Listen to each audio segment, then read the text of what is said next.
एक दिन राजा दशरथ की और भाई कुशध्वज की चारों पुत्री यानी मांडवी, श्रुतकीर्ति, उर्मिला, सीता ये महल की सफाई कर रही थी।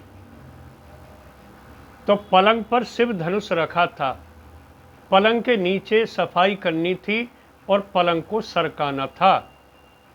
तो उर्मिला ने, मांडवी ने, श्रुतकीर्ति ने उस पलंग को सरकाने का प्रयास किया, उनसे नहीं सरका। बोली सीता से तीनों कि दीदी ये धनुष रखा है, बहुत भारी है, ये पलंग हमसे नहीं सरक रहा, इसे सरकवा दो।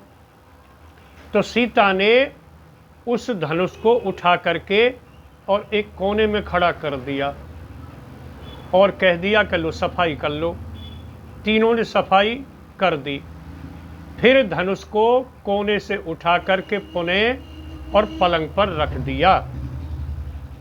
ये बात जब तीनों ने देखी तो बड़ी विचित्र लगी कि दीदी ने तो ये हम जिस धनुष को बहुत भारी समझ रही थी, एक हाथ से उठा करके कोने में खड़ा कर दिया, फिर वापस पलंग पर रख दिया।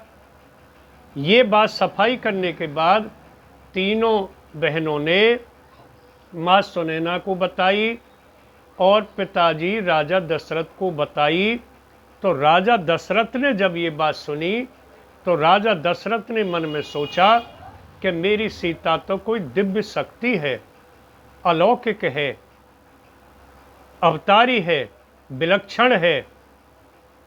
अब तो मैं इसका विवाह उसके साथ करूंगा जो धनुष को उठाएगा और धनुष पर प्रत्यंचा चढ़ाएगा।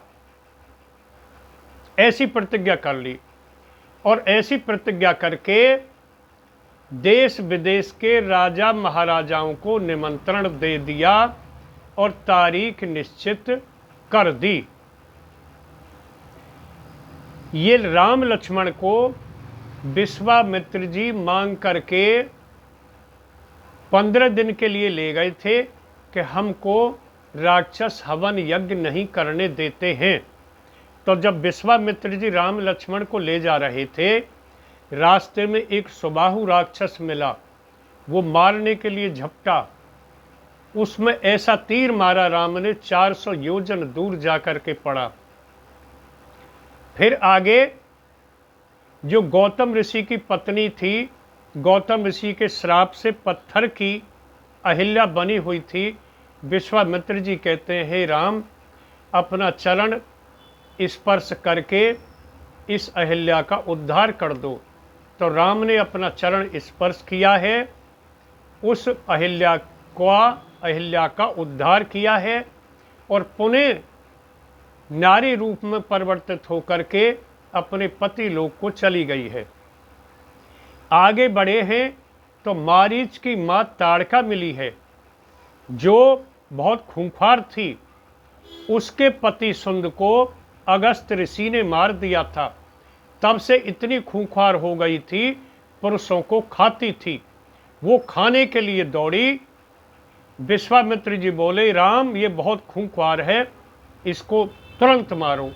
तो राम ने उसका वध किया है, ताड़का का।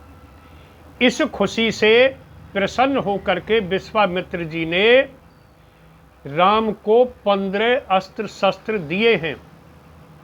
धर्म चक्र, वीर चक्र, विष्णु चक्र, वज्रास्त्र, ब्रह्मास्त्र, अग्नि अस्त्र, वायु अस्त्र, धर्मपास, कालपास, शक्ति, शिखरी, गदा, नारायण, मोहन अस्त्र और शिशिर ये दिए हैं। ये सब राम के पास थे, इनका प्रयोग करते थे। अब विश्वामित्र जी के पास राजा जनक का निमंत्रण आता है सीता स्वयंवर का। और विश्वामित्र जी कहते हैं राम लक्ष्मण से, हे राम लक्ष्मण, सीता का स्वयंवर होने जा रहा है मिथिला में और तुम भी मेरे साथ चलो। तो विश्वामित्र जी इन दोनों को लेकर के चल देते हैं और राजा जनक के महल से पहले एक पुष्प वाटिका में ठहरते हैं। ओम। यहाँ से अगला प्रसंग आगे रखेंगे। बोलिए सियापत रामचंद्र भगवान की जय।